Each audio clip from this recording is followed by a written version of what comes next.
Il y a 10 ans, un groupe de mages s'est réuni pour sceller Daganzor au lieu dit Balbagoa. Cependant, l'opération a été interrompue, entraînant la mort de centaines de personnes, et le dragon s'est caché dans les ténèbres. Ihiro est un jeune garçon qui a également perdu ses parents à Balbagoa. Il est le seul survivant car son père a jeté un sort qui a fait que Daganzor et Ihiro partagent la même cicatrice. Suite à cette tragédie, Ihiro entreprend un voyage pour se venger du dragon. Ihiro s'entraîne pendant des années auprès de Jiru pour devenir un épéiste. Il se promène à la recherche d'un indice qui pourrait l'aider à atteindre son but, tout en se faisant appeler un épéiste errant. Il s'arrête dans une ville et rencontre Tomit, le chef d'un groupe d'enfants des rues qui vivent en volant les autres. Le même groupe décide de voler Grand Trowa, un cristal appartenant à un marchand nommé Lord Nambuko. Le garçon se fait prendre et est condamné à être exécuté. Ihiro décide de sauver l'enfant mais, ce faisant, il se rend compte que Grand Trowa est le cristal de son père et exige qu'on le lui rende. Le mage de Nambuko décide d'attaquer Ihiro mais échoue car Daganzor réapparaît après 10 ans. Après l'apparition de Daganzor, Ihiro décide de se venger et l'attaque, mais il s'évanouit lorsque le dragon le touche. Les gardes commencent à attaquer avec des arbalètes, mais le dragon protège Ihiro et disparaît. La nouvelle du retour du dragon fait le tour du continent. Nambuko décide d'utiliser cette peur naissante comme excuse pour augmenter les ventes de ses armes et armures. Ihiro et ses amis ne sont plus les bienvenus dans aucun magasin parce qu'ils se sont battus avec le seigneur Nambuko. À la recherche d'un endroit où manger, ils rencontrent la belle Erin. Elle les aide à trouver un endroit où manger mais disparaît avant qu'il n'ait pu terminer. Ihiro, son professeur Jiru et son fidèle ami Parupa se retrouvent chez Tomit. Ils planifient comment récupérer le grand Trowa de Nambuko, qui a déjà quitté la ville en laissant son assistant Charicharu à la recherche de Ihiro. Ihiro est obligé de s'entraîner encore plus dur pour sa mission, mais il n'arrive même pas à battre les Slims. Pendant son entraînement, il rencontre une fille nommée Sarato qui est arrivée à bord d'un dragon des sables. Elle l'étreint immédiatement et lui dit qu'il a un beau battement de cœur. Elle demande à Ihiro de l'accompagner, mais ils ne connaissent même pas leur nom. Ihiro pense qu'il ne devrait pas se rapprocher d'elle et s'enfuit, mais Sarato peut sentir l'emplacement d'Ihiro et atteint l'endroit où il se cachait en disant qu'elle sera là où Ihiro se trouve. Cette phrase fait fondre le cœur de Ihiro et il permet à Sarato de rester avec eux.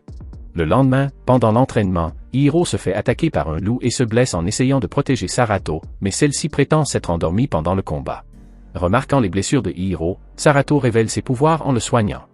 Sur le chemin du retour, Ihiro remarque que les gardes emmènent des hommes pour en faire des esclaves dans les mines, il tente de les arrêter, mais il est emmené. Tomit et Sarato décident de se faufiler dans le manoir du seigneur de la ville et d'utiliser les registres corrompus pour libérer Ihiro. En se promenant en ville, Sarato rencontre Erin. Erin emmène Sarato aux sources de guérison où elle rencontre le mage de Nambuko, Saricharu.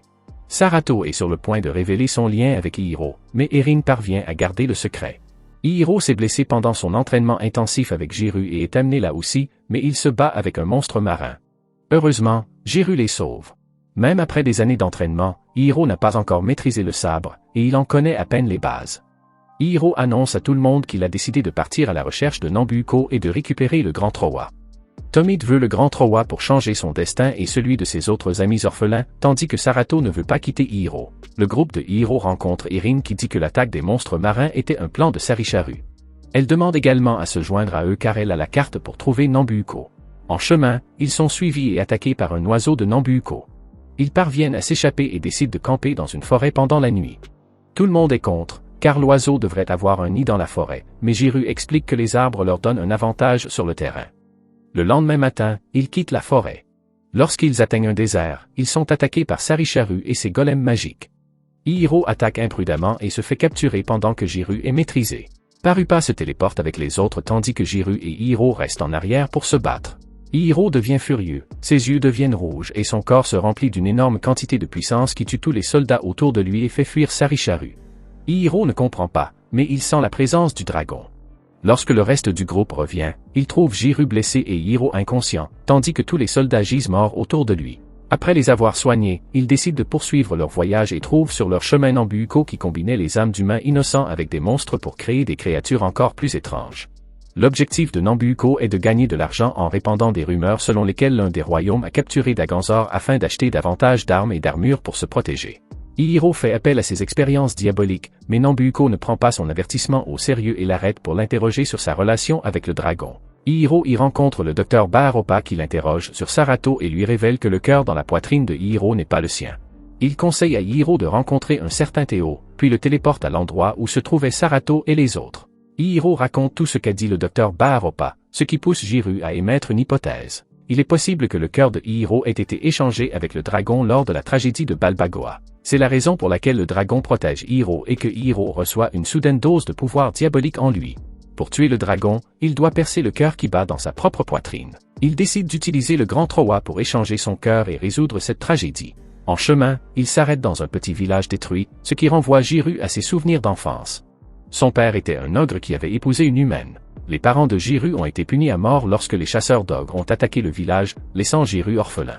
Heureusement, en errant, il a trouvé le père de Hiro qui a décidé de le recueillir. C'est pourquoi il est prêt à sacrifier sa vie pour sauver Hiro. Soudain, le groupe est attaqué par un monstre. Hiro tente en vain d'utiliser son dragon From mais Jiru est obligé de tuer le monstre. Erin trompe Saricharu pour qu'il l'emmène au château du Seigneur et elle raconte au Seigneur que Hiro a le cœur du dragon afin d'obtenir une récompense en retour. Cela révèle la vraie nature d'Erin, qui a l'habitude d'échanger des informations pour obtenir d'autres gains. Le Seigneur ordonne à Saricharu de tuer Hiro. Le gang de Hiro s'arrête dans une ville pour acheter des armes. Jiru dit à Hiro que Théo, la personne mentionnée par le docteur Baharopa, est le médecin du père de Hiro et qu'il doit aller le rencontrer dès que possible. Pendant leur séjour en ville, Nambuko envoie un autre monstre pour tuer Hiro. Le monstre semble avoir un pouvoir lié aux ombres puisqu'il absorbe tous ceux qui s'y aventurent. Jiru commence à être absorbé par le monstre d'ombre, et Saricharu tente de tuer Hiro. Lorsqu'il est poignardé, il libère à nouveau sa forme de dragon, mais cette fois-ci, il attaque inconsciemment Jiru, qui vient d'être sauvé par Erin. Hiro hurle en pleurant lorsqu'il reprend conscience et remarque l'état de Jiru. Lorsque Jiru parvient à se réveiller, il prévient Hiro que s'il continue à utiliser sa forme de dragon, le temps viendra bientôt. Quand cette puissance maléfique prendra possession de son corps de façon permanente et qu'il deviendra probablement un dragon. Lorsque Hiro et Sarato partent à la recherche des médicaments de Jiru, Erin parle aux autres des plans de Nambuko. Les autres parlent aussi de Sarato. Ils trouvent étrange le fait qu'elle ne mange jamais et quelle pourrait être la raison pour laquelle Nambuko sait toujours où il se trouve. Dès que Jiru va mieux, ils apprennent qu'une guerre est sur le point de commencer et que des enfants sont utilisés comme esclaves dans les mines. Ils décident d'aller à la rencontre de Théo qui s'avère être l'ami de Sarato. Après avoir tout entendu, Théo accepte de les aider en entraînant Hiro. Théo l'entraîne à utiliser une lame invisible appelée lame Kako qui révèle à Théo les forces magiques de Hiro. Théo demande plus tard pourquoi Jiru ne laisse jamais Hiro pratiquer la magie alors qu'il sait qu'il n'a aucun talent pour l'épée. Il lui conseille de laisser Hiro être indépendant afin qu'il puisse se protéger à l'avenir. Mais en même temps, le pouvoir magique de Hiro peut être très dangereux car c'est la seule raison pour laquelle il est capable de supporter le pouvoir du dragon. Il assure également que Hiro et Sarato forment une paire qu'il faut garder ensemble. Le lendemain, Théo teste à nouveau les pouvoirs de Hiro, et personne ne se rend compte, y compris Hiro, que Théo a expérimenté le niveau dangereux des forces magiques de Hiro. Il pense que la décision de Bero d'échanger les cœurs du dragon et d'Hiro était de garder le pouvoir des deux sous contrôle et d'éviter qu'ils ne deviennent incontrôlables. La véritable identité d'Erin est révélée aux autres et elle est abandonnée après avoir été considérée comme une traîtresse.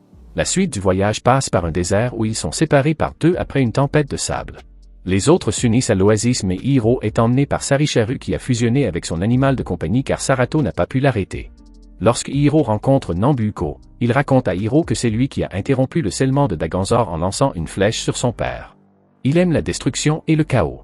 Il avoue qu'il est tombé amoureux des pouvoirs maléfiques de Daganzor et qu'il veut les posséder. D'autre part, le groupe retrouve Sarato grâce à Erin. Sarato essayait d'invoquer un dragon pour les emmener dans le château de Nambuko. Les armées des différents royaumes se rassemblent à Balbagoa sans savoir qu'elles vont être utilisées dans les plans diaboliques de Nambuko. Jiru et les autres parviennent à entrer dans le manoir et y rencontrent le docteur Baharopa. Baharopa leur dit que Sarato est en fait une poupée fabriquée avec le pouvoir du cristal de sang de dragon et que c'est pour cela qu'elle a été attirée par Hiro qui possède le cœur du dragon.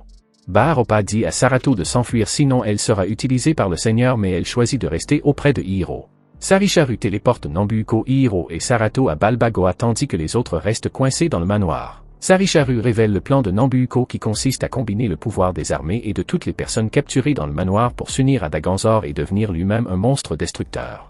Le reste du groupe et Saricharu parviennent à trouver un chemin vers Balbagoa. Nambuko utilise un sort pour contrôler Sarato et la fait attaquer Hiro, ce qui a pour effet de réveiller la forme de dragon de Hiro.